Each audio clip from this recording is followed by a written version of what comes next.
Ma femme a craqué, j'en ai assez de tes limites. Sois un homme. J'ai dit, compris. Ensuite, j'ai cessé de l'impliquer dans quoi que ce soit, y compris dans l'offre d'emploi que j'avais déjà acceptée dans un autre État. Quand je lui ai finalement remis les papiers du divorce, elle a essayé de me coincer avec une grossesse. Salut Reddit. Ma femme m'a dit de faire l'homme, parce que je voulais fixer des limites. Alors, je me suis tu, j'ai commencé à planifier ma sortie, et j'ai demandé le divorce. Ce qu'elle a fait ensuite s'est retourné contre elle si violemment que cela l'a exposée aux yeux de tous.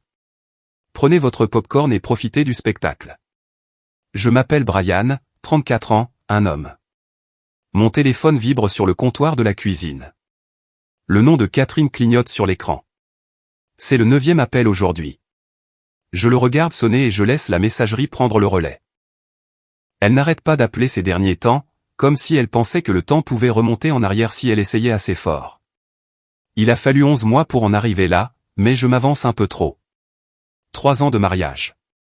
3 ans à m'entendre dire que mes opinions étaient des suggestions, et que ses décisions faisaient loi. Et tout a commencé à s'effondrer un soir. Mais avant d'en arriver à cette nuit-là, vous devez comprendre comment je me suis retrouvé marié à cette femme. J'ai grandi dans une petite ville de l'Ohio, le genre d'endroit où tout le monde connaît vos affaires, celles de vos parents, et probablement aussi celles de vos grands-parents. Mon père a travaillé dans une aciérie pendant 32 ans avant que son dos ne lâche. Ma mère a travaillé dans une épicerie jusqu'à sa fermeture. Nous n'étions pas pauvres, mais nous n'étions pas à l'aise non plus. J'ai payé mes études en travaillant au support technique et en faisant des gardes de nuit dans un centre de données.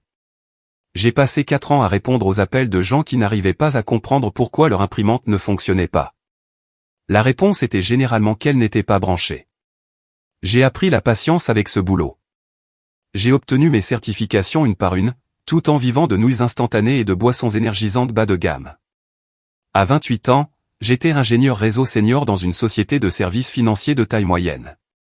Un bon salaire, des avantages décents, et ce genre de sécurité de l'emploi qui vient du fait d'être le seul type à comprendre réellement comment les serveurs communiquent entre eux. J'ai rencontré Catherine lors d'un pot d'entreprise quand j'avais 29 ans. Elle travaillait aux relations clients. Belle, confiante, et elle riait de mes blagues pince sans rire. Cela aurait dû être mon premier signal d'alarme, personne ne rit de mes blagues. C'est elle qui m'a poursuivi. Ce n'est pas de l'ego, juste des faits. Elle a récupéré mon numéro auprès d'un collègue, m'a envoyé un SMS en premier, a suggéré notre premier rendez-vous, et a planifié les 3 premiers mois de notre relation comme si elle gérait un projet. Je trouvais ça rafraîchissant. Je pensais qu'elle était décidée. Je pensais avoir trouvé quelqu'un qui savait ce qu'elle voulait. Ce qu'elle voulait, il s'est avéré, c'était le contrôle. Elle l'a juste bien caché jusqu'à ce que la bague soit à son doigt. Nous nous sommes mariés après 14 mois de relation. Une petite cérémonie, surtout sa famille, parce que la mienne n'avait pas les moyens de faire le voyage, et elle disait qu'un grand mariage serait de mauvais goût de toute façon. La première année s'est bien passée, des trucs normaux de mariage. De petits désaccords sur la vaisselle, le thermostat, et à qui le tour de gérer le chien du voisin qui aboyait. Rien qui vaille la peine de se disputer. La deuxième année, les choses ont commencé à changer. Elle a été promue responsable de compte senior et, soudainement, son emploi du temps est devenu plus important que le mien. Ses événements professionnels étaient obligatoires, les miens étaient optionnels. Ses avis sur les meubles, les vacances et les projets de week-end sont devenus la norme, et mes avis sont devenus des obstacles à contourner. Parfois, je résistais. Elle soupirait, me lançait ce regard comme si j'étais difficile, et disait quelque chose sur le fait qu'elle voulait juste me faciliter les choses. Elle disait que je devrais être reconnaissant qu'elle veuille bien prendre les choses en main. Elle disait que la plupart des épouses ne feraient pas autant d'efforts. J'ai laissé couler. Je me disais que le mariage était une affaire de compromis. Je me disais qu'elle était juste stressée par le travail. Je me disais beaucoup de choses qui me maintenaient dans le confort, mais qui me gardaient aveugle. À la 3e année, j'étais devenu un passager de ma propre vie. Elle prenait des décisions et m'informait ensuite. Elle dépensait de l'argent et m'expliquait pourquoi c'était nécessaire après coup. Elle planifiait notre calendrier social sans me demander, puis faisait semblant d'être confuse quand je n'étais pas emballé à l'idée d'assister à la baby shower de la cousine de sa collègue pour la 3e fois cette année-là. Il y a 11 mois, j'ai atteint ma limite. Je venais de rentrer d'un service de 12 heures. l'un de nos serveurs principaux avait planté, mettant hors ligne la moitié de la salle des marchés, et j'avais passé la journée à reconstruire des configurations pendant que les cadres financiers me soufflaient dans le cou comme si j'avais personnellement causé la panne. J'étais épuisé, mentalement grillé.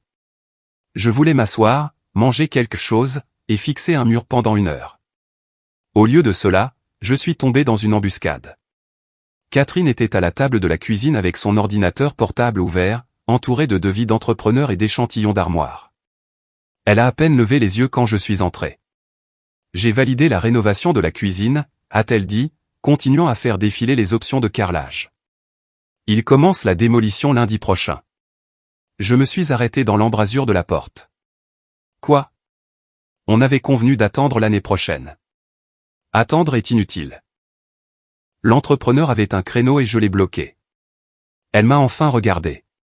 La cuisine est démodée. Tous ceux qui viennent le disent. Combien?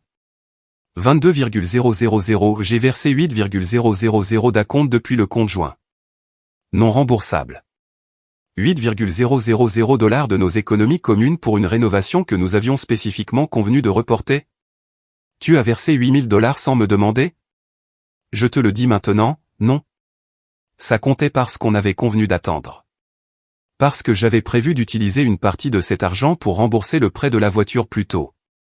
Parce qu'une fois de plus, mon avis avait été traité comme une suggestion qu'elle pouvait ignorer. Je lui ai dit que j'aurais aimé qu'elle m'en parle d'abord. J'ai dit que j'avais l'impression qu'elle prenait beaucoup de décisions sans moi ces derniers temps. Les nouveaux meubles qu'elle a commandés sans me montrer les options. La voiture qu'elle a prise en leasing sans en parler jusqu'à ce qu'elle soit dans l'allée. Le dîner qu'elle a programmé les soirs où je lui avais dit que je travaillais tard. C'est là qu'elle a craqué. Elle a fermé son ordinateur portable assez fort pour faire trembler la table. Tout son ton a changé. J'en suis tellement fatigué de tes limites et de tes inquiétudes, a-t-elle dit. Honnêtement, c'est épuisant. Sois un homme pour une fois. Les mots ont fait mouche, et tout est devenu silencieux. Je l'ai regardée un long moment. Elle attendait que je m'excuse, que je me plie comme je le faisais toujours. Compris, ai-je dit. Elle a souri. Elle a vraiment souri, comme si elle avait gagné, comme si elle m'avait enfin brisé pour me donner la forme qu'elle voulait. Elle s'est retournée vers son ordinateur et a recommencé à faire défiler les échantillons de carrelage. Ce qu'elle ne savait pas, c'est que j'avais pris une décision. J'allais cesser de l'impliquer dans quoi que ce soit, y compris l'offre d'emploi qui traînait dans ma boîte de réception depuis 4 jours. Un système hospitalier dans le Colorado avait besoin d'un nouveau responsable d'infrastructure informatique. Refonte complète du réseau, constitution d'une équipe à partir de zéro, déménagement requis, augmentation de 30%, le genre d'opportunité qui se présente peut-être 2 fois dans une carrière. J'hésitais parce que déménager signifiait tout déraciner, vendre la maison, demander à Catherine de quitter son travail, recommencer à zéro. Mais après cette nuit-là, l'hésitation a disparu. J'ai sorti mon téléphone sous la table pendant qu'elle faisait défiler les options de crédence. J'ai ouvert l'email, relu l'offre une fois de plus. J'ai tapé « J'accepte l'offre ». Envoyé à 23h50. Et je ne lui ai pas dit un mot. Pour comprendre pourquoi j'ai pu m'éloigner d'un mariage de 3 ans sans me retourner, vous devez comprendre à quoi ressemblait réellement ce mariage de l'intérieur. Catherine venait d'un milieu aisé. De l'argent confortable, le genre où vos parents paient vos études et votre première voiture, et aident probablement à l'apport de votre maison. Elle a grandi en s'attendant à ce que les choses aillent dans son sens parce que ça avait toujours été le cas. Comme je l'ai dit, je ne venais de rien. Chaque dollar que j'avais, je l'avais gagné. Chaque opportunité que j'ai eue, je me suis battu pour l'avoir. Nous étions des personnes totalement différentes prétendant être compatibles parce que l'alchimie était bonne et le timing était bon. Le problème a commencé petit. Elle faisait des plans sans demander, puis jouait la blessée quand je n'étais pas excité. Elle dépensait de l'argent que nous n'avions pas budgétisé, puis expliquait pourquoi c'était en fait un investissement. Une fois, elle m'a porté volontaire pour aider son père à déplacer un abri de jardin, un projet de tout un week-end. Elle m'en a parlé 2 jours avant, comme si je n'avais rien d'autre à faire. J'étais d'astreinte ce week-end-là. Des systèmes critiques. Elle a dit que je pourrais me débrouiller. J'ai passé le samedi à transporter du bois tout en vérifiant mon téléphone toutes les 10 minutes pour les alertes serveurs. Son père s'est plaint que j'étais distrait. Sa mère, Monica, a tout empiré. Cette femme m'a traité comme un employé de maison dès le premier jour. Elle visitait notre maison, réorganisait nos meubles sans demander, et disait à Catherine que l'endroit avait besoin d'une touche féminine. Elle faisait des commentaires sur mon travail, demandait si je comptais faire quelque chose de plus prestigieux, se demandait à voix haute pourquoi sa fille s'était contentée d'un informaticien alors qu'elle aurait pu avoir un avocat ou un médecin. J'en ai parlé à Catherine une fois. J'ai dit que sa mère était irrespectueuse et que j'apprécierais un peu de soutien. Catherine a ri. Elle a dit que sa mère était juste « vieux jeu ». Elle a dit que j'étais sensible. Elle a dit que je devais apprendre à accepter une plaisanterie. J'ai laissé couler. J'ai tout laissé couler. C'était ça, le schéma. Ensuite, il y avait son collègue, Bennett. Un beau mec, toujours présent à chaque événement de l'entreprise, trouvant toujours des raisons de parler à Catherine. J'ai remarqué la façon dont il la regardait. J'ai remarqué la façon dont elle riait un peu trop fort à ses blagues.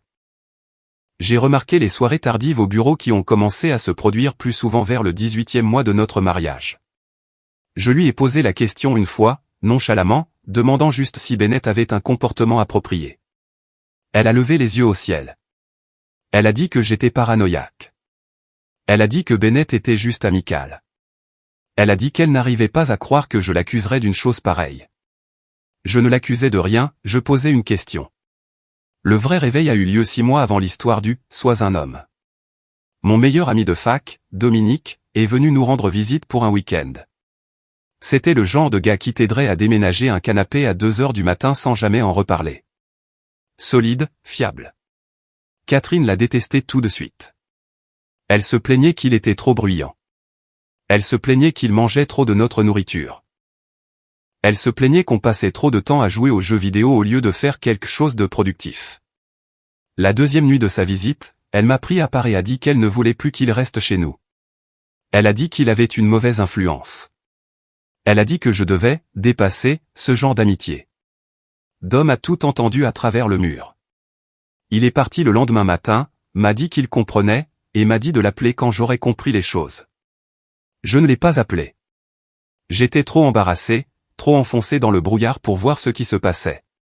Mais cette conversation a planté une graine.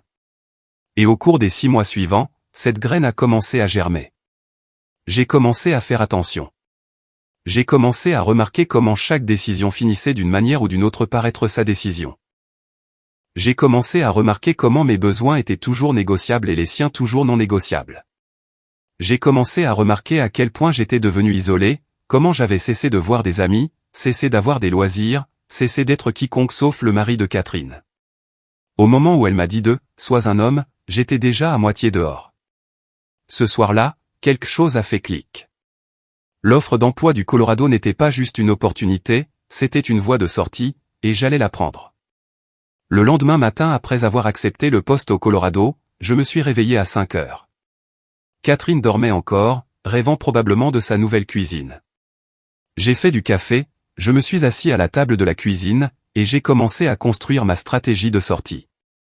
La lettre d'offre était dans ma boîte de réception, contresignée par leur directeur RH. Date de début dans 5 semaines.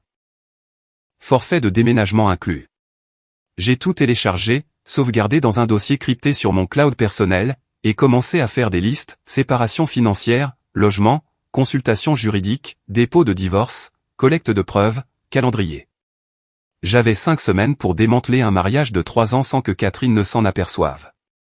Cela semblait impossible, mais j'avais passé des années à faire fonctionner des systèmes impossibles.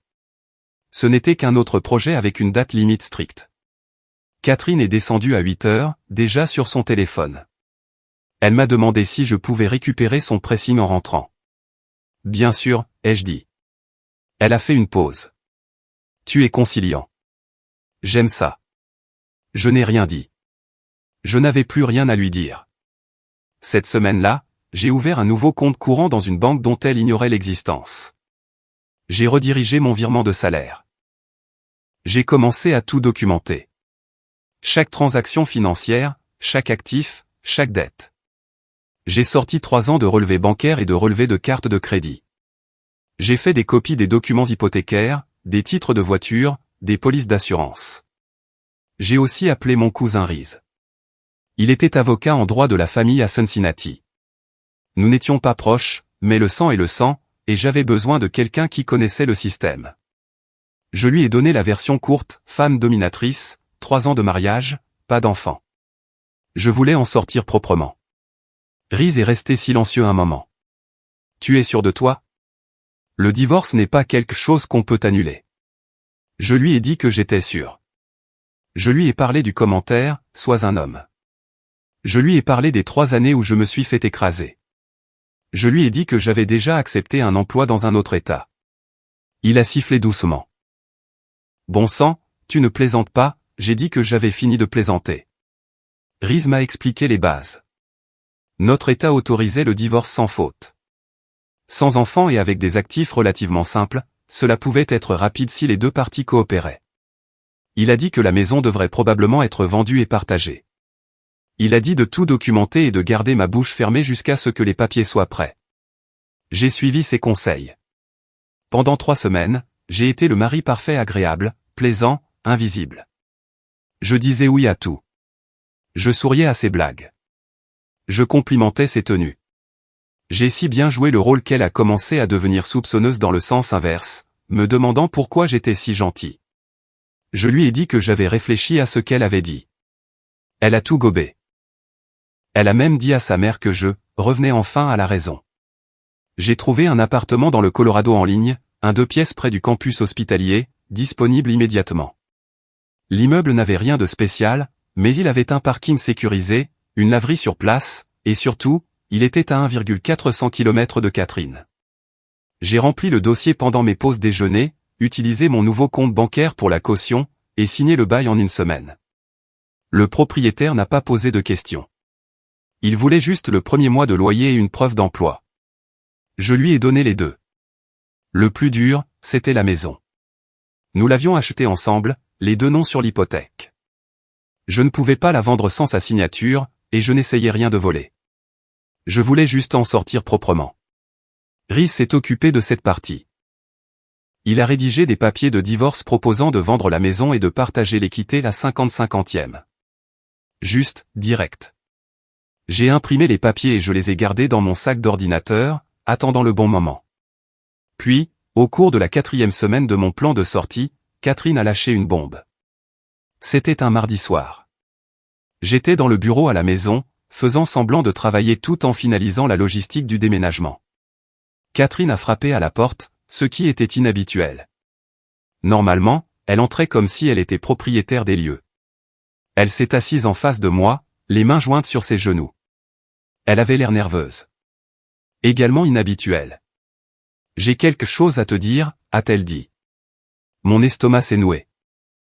Pendant une fraction de seconde, j'ai cru qu'elle avait découvert le boulot, l'appartement, les papiers du divorce qui se trouvaient dans mon sac à 1 mètre de là. Je suis enceinte, a-t-elle dit. Je n'ai pas bougé, je suis resté assis là pendant que les mots se posaient.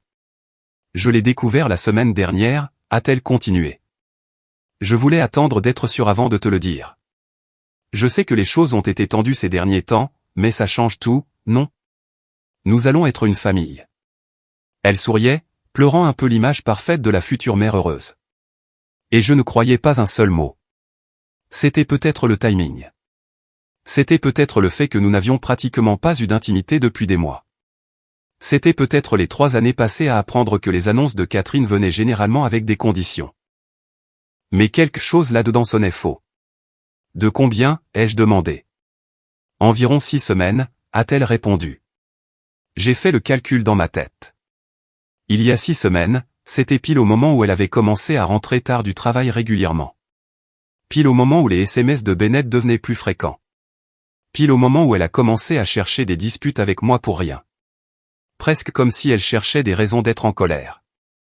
On devrait fêter ça, a-t-elle dit. C'est une nouvelle incroyable. Je me suis forcé à sourire. Ouais, incroyable.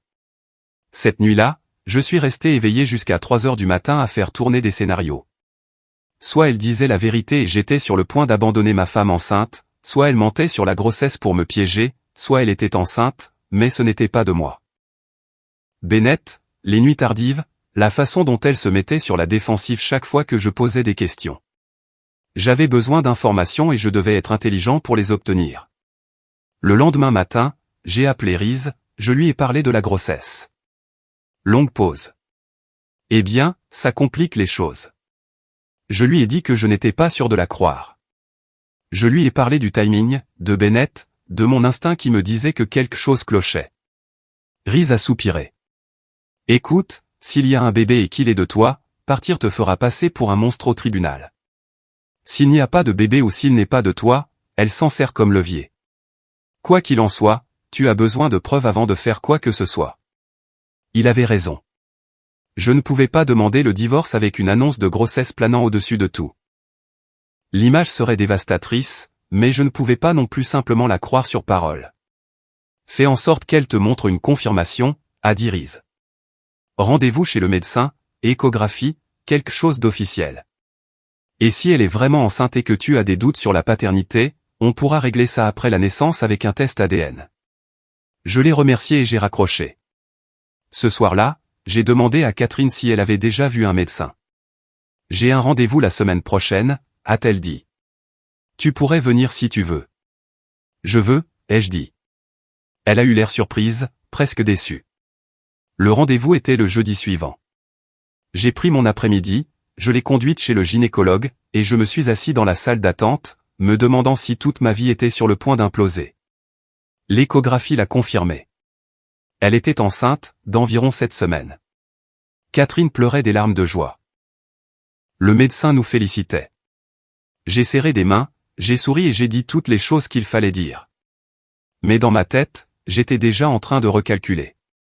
La grossesse changeait tout et rien à la fois. Elle changeait le calendrier. Je ne pouvais pas demander le divorce tout de suite. Pas sans avoir l'air d'un monstre qui abandonne sa femme enceinte. Elle ne changeait rien à ma décision de partir. Au contraire, cela me rendait plus certain, car si Catherine était capable de chronométrer une annonce de grossesse pour me piéger, elle était capable de tout. J'ai appelé Riz et expliqué la situation. Test de paternité après la naissance. Il a dit, c'est la façon la plus propre. S'il est de toi, tu auras la garde et des obligations alimentaires. S'il n'est pas de toi, tu auras des motifs de divorce qui feront de toi la partie sympathique. Et en attendant? En attendant, tu attends. Continue de documenter. Garde tes finances séparées là où tu peux, et ne lui dis rien de tes projets. Je n'aimais pas attendre, mais je comprenais la stratégie. Ce que Catherine ne savait pas, c'est que j'avais déjà pris le poste au Colorado. J'ai appelé mon nouvel employeur et expliqué que j'avais une situation familiale. Ils n'étaient pas contents. Ils m'ont donné 90 jours maximum. Après ça, ils devraient reposter l'offre. Je leur ai dit que je comprenais. Les 90 jours sont passés. Ils ont reposté l'offre. J'ai repostulé. Ils ont dit que j'étais toujours leur premier choix quand le timing fonctionnerait. Le bail de l'appartement que j'avais signé est passé au mois par mois après la période initiale. Tout le monde était en attente, attendant que je donne le feu vert.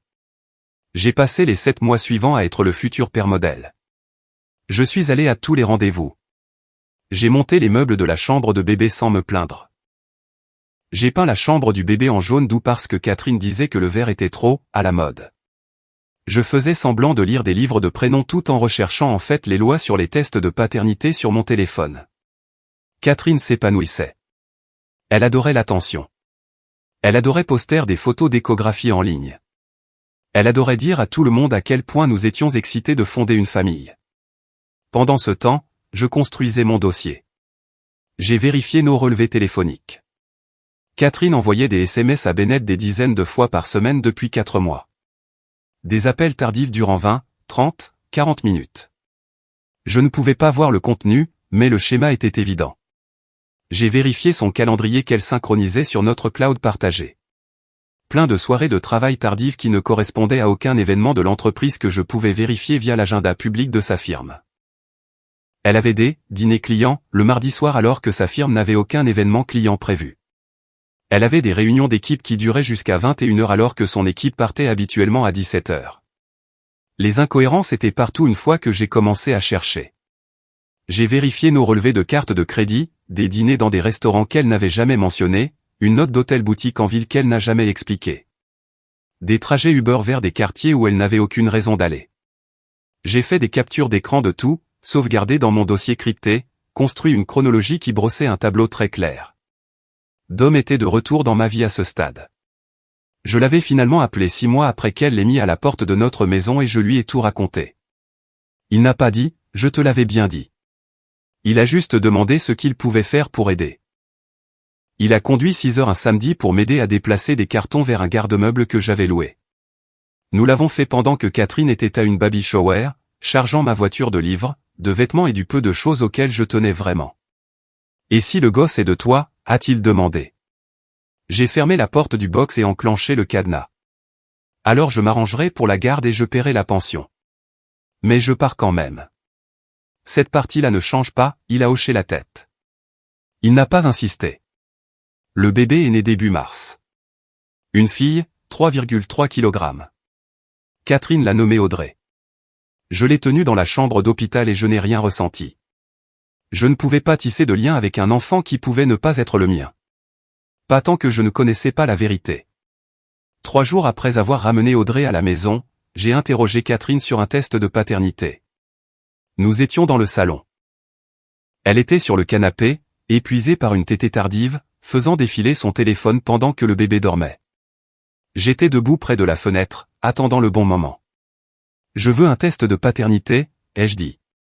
Sans préambule. Sa réaction m'a dit tout ce que j'avais besoin de savoir. Le téléphone est tombé. Sa tête s'est relevée brusquement. Elle est passée de 0 à l'explosion nucléaire en environ 2 secondes. Comment osais-je? Après tout ce qu'elle avait traversé, après 9 mois à porter, notre enfant, après 18 heures de travail, et c'était ainsi que je la remboursais? Je suis resté calme. J'avais répété ce moment 100 fois. J'ai dit que je ne l'accusais de rien. J'ai dit que je voulais juste une confirmation pour avoir l'esprit tranquille. Si tu me faisais confiance, tu n'aurais pas besoin de confirmation, a-t-elle dit. Elle parlait de plus en plus fort. Si tu n'avais rien à cacher, tu n'aurais pas peur d'un test, ai-je répondu. Elle s'est tue une seconde. Puis elle est sortie de la pièce en trombe.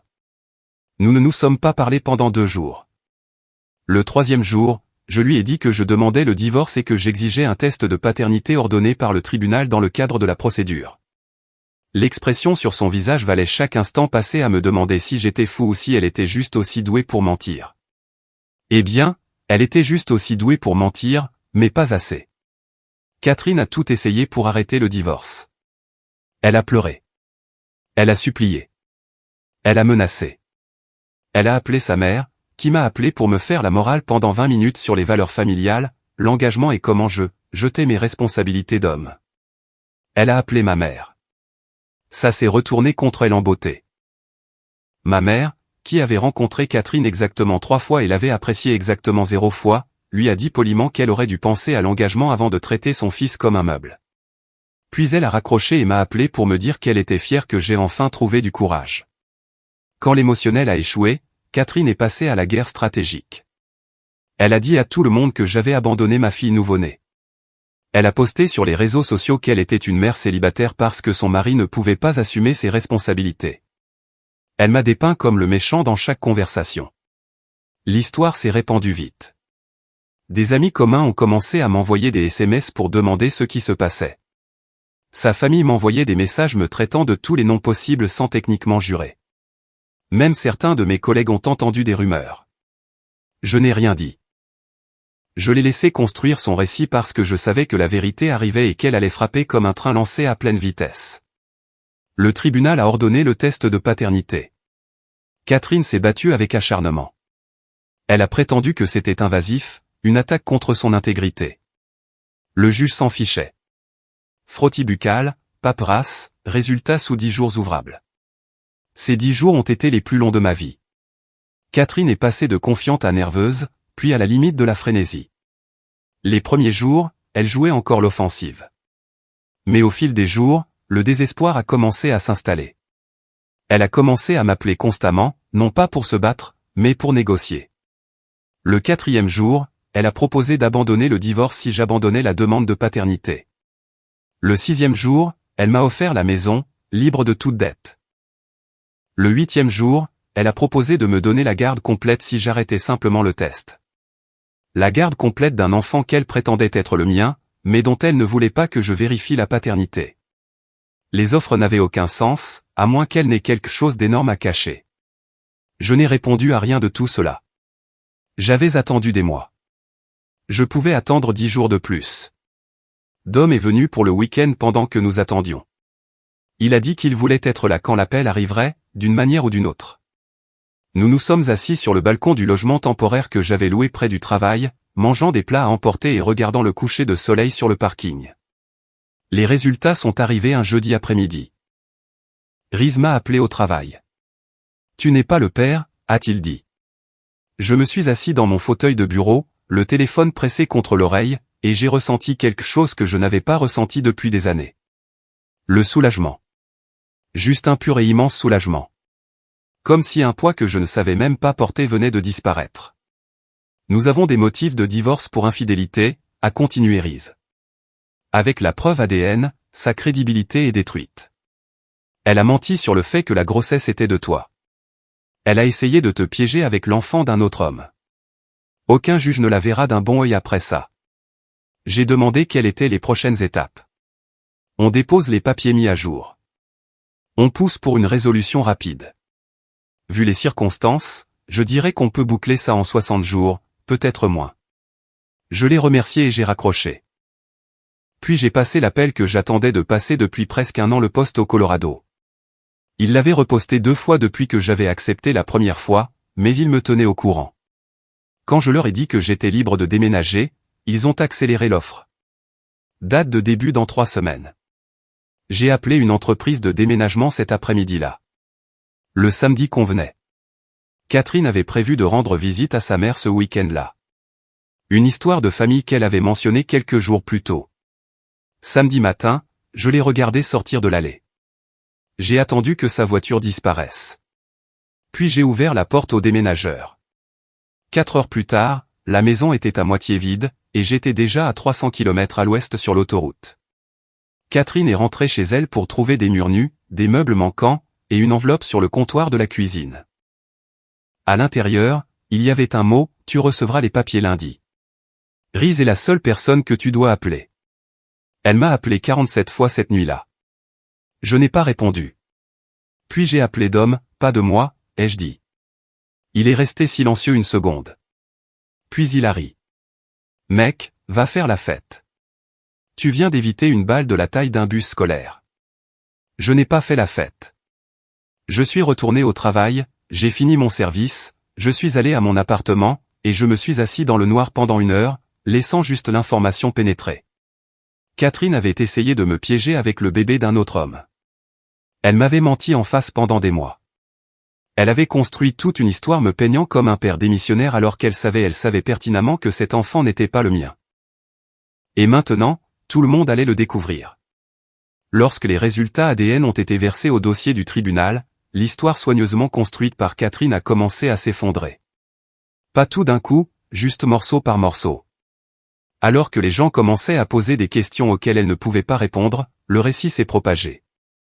Celui où j'étais le méchant qui avait abandonné sa femme enceinte a commencé à présenter des fissures qui ne cessaient de s'étendre. Sa propre mère l'a appelée, non pas pour la soutenir, mais pour demander ce qui se passait bon sang. Monica m'a laissé un message vocal quelques semaines plus tard s'excusant de la façon dont elle m'avait traité au fil des ans, ce qui était si inattendu que je l'ai sauvegardé juste pour prouver que c'était réellement arrivé. Elle a dit qu'elle avait honte de sa fille. Elle a dit qu'elle comprenait pourquoi j'étais parti. Elle a dit qu'elle s'était trompée sur moi depuis le début. Venant d'une femme qui m'avait demandé une fois au dîner de Thanksgiving si je comptais un jour trouver un vrai travail, c'était quelque chose. Les amis communs qui m'envoyaient des SMS pour me demander ce que je faisais ont discrètement cessé de la contacter. Personne n'a fait de grandes annonces. Personne n'a rien posté publiquement. Les gens ont simplement arrêté de la soutenir une fois que les faits ont circulé.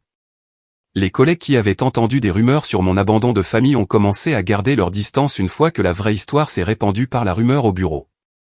Bennett, le vrai père, ne voulait rien avoir à faire avec elle. Il s'avère qu'il avait sa propre fiancée, qui n'a pas apprécié d'apprendre que son futur mari avait couché avec une femme mariée et l'avait mise enceinte. Ces fiançailles ont pris fin moins d'1 semaine après que les résultats ADN ont été rendus publics. Bennett a été transféré dans un autre bureau dans un autre État. Catherine a perdu son emploi 2 mois après la finalisation du divorce. Pas officiellement à cause de la liaison, mais l'entreprise a trouvé des raisons, problèmes de performance, problèmes d'attitude, le genre d'explication vague que les employeurs utilisent quand ils veulent que quelqu'un parte. Elle ne pouvait pas se permettre de garder la maison seule. Nous l'avons vendue dans le cadre du règlement du divorce. Après le remboursement de l'hypothèque, le partage de la valeur nette et les frais juridiques, elle est repartie avec environ 38,000 $. Ce n'est pas rien, mais pas assez pour reconstruire la vie qu'elle pensait mériter. Elle est retournée vivre chez sa mère, une femme de 32 ans avec un bébé qui n'était pas celui de son mari, vivant dans sa chambre d'enfance, essayant de comprendre comment tout avait pu si mal tourner. J'ai déménagé dans le Colorado, commencé mon nouveau travail, construit une nouvelle vie. Le travail était bon, stimulant d'une manière qui me rappelait pourquoi j'étais entré dans ce domaine. Le réseau de l'hôpital était un désastre à mon arrivée. Des systèmes obsolètes qui n'avaient pas été mis à jour depuis des années. Des protocoles de sécurité qui feraient rire un hacker. J'ai adoré. J'avais enfin des problèmes que je pouvais réellement résoudre. J'ai construit une équipe à partir de zéro. Mis en place des protocoles de sécurité qui avaient vraiment du sens. Migrer leur système de dossiers patients sans perdre un seul octet. Le directeur financier a dit que je les avais sauvés d'un désastre qu'ils ne savaient même pas voir venir. J'ai acheté une maison au bout de 8 mois.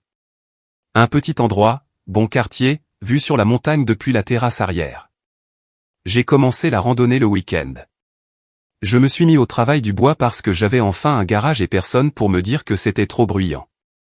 J'ai construit une étagère, puis une table basse. J'ai repris contact avec de vieux amis que j'avais laissés filer. J'ai commencé à me sentir à nouveau moi-même pour la première fois depuis des années.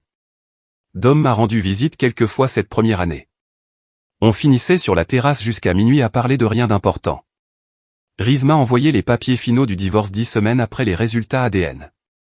Signé, scellé, terminé. J'étais officiellement un homme libre. La vie avançait.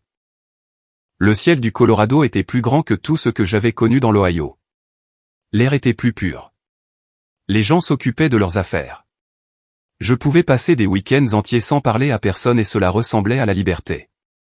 Puis, 14 mois après mon départ, Catherine est apparue. Je ne sais pas comment elle a trouvé mon adresse. Peut-être les registres fonciers. Peut-être qu'elle a fait preuve de créativité. Peu importe. Elle se tenait sous mon porche quand je suis rentré du travail un soir quelconque. Elle avait l'air différente, plus mince, fatiguée. La confiance soignée avait disparu, remplacée par quelque chose de désespéré et d'usé. « On peut parler ?» a-t-elle demandé. Je me suis tenu au bas des marches de mon Porsche, clé en main, et je l'ai regardée. Cette femme qui m'avait contrôlé, rejeté et manipulé pendant 3 ans. Cette femme qui avait essayé de faire passer l'enfant d'un autre homme pour le mien. « Il n'y a rien à dire », ai-je répondu. « S'il te plaît, juste 5 minutes. J'ai besoin que tu comprennes. » Je suis passé devant elle, j'ai déverrouillé ma porte, et je me suis tenu dans l'embrasure. Comprendre quoi? Elle s'est tournée vers moi. Ses yeux étaient humides. J'ai fait des erreurs. Je le sais maintenant.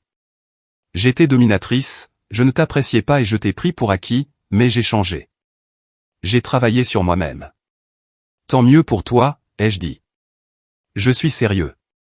Je comprends maintenant. Pourquoi tu es parti? Je comprends pourquoi tu étais malheureux et je suis désolé. Je suis tellement désolé pour tout. Je me suis appuyé contre le cadre de la porte. Tu as fini? Elle a cligné des yeux. Quoi? Tu as fini? J'ai un steak qui marine et un match qui commence dans 1 heure. J'ai fait 1,400 km en avion pour te parler et tu penses à un steak? C'est une entrecôte. Un bon morceau. Je ne voulais pas le gâcher. J'ai haussé les épaules. Tu disais quelque chose à propos d'être désolé. Son visage a rougi. J'essaie d'arranger les choses. Catherine, tu as essayé de me piéger avec le bébé d'un autre homme. Tu m'as menti en face pendant 9 mois.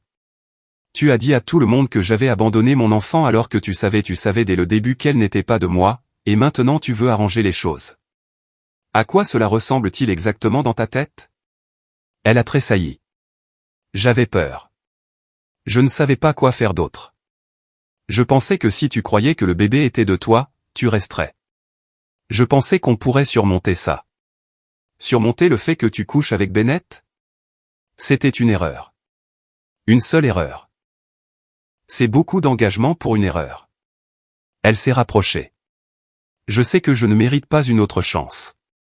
Je sais que j'ai tout gâché, mais je demande quand même. Est-ce qu'on peut réessayer? Recommencer? Je vais déménager ici. Je ferai tout ce qu'il faut. Je serai différente cette fois. Je l'ai regardé un long moment. Non, ai-je dit. S'il te plaît, juste. Catherine, la réponse est non. J'ai fait une pause. Je ne te déteste pas honnêtement, je ne pense pas du tout à toi.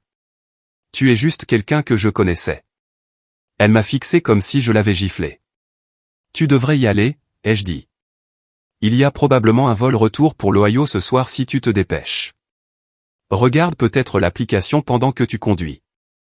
J'ai entendu dire que les files d'attente pour le retour des voitures de location peuvent être brutales. Je suis rentré chez moi.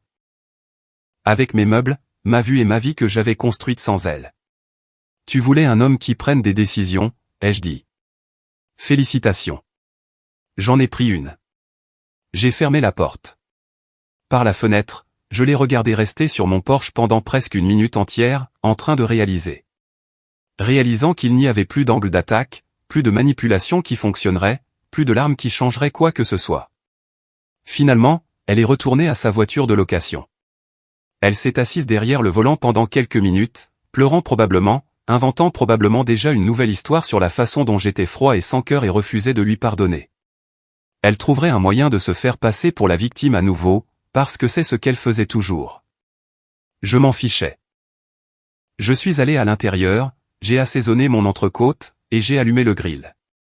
Quelque part dans l'Ohio, Catherine était probablement en train d'atterrir, retournant dans sa chambre d'enfance, essayant de comprendre où tout avait dérapé. Moi, je le savais déjà, et j'avais fini de l'expliquer. J'ai mangé en paix.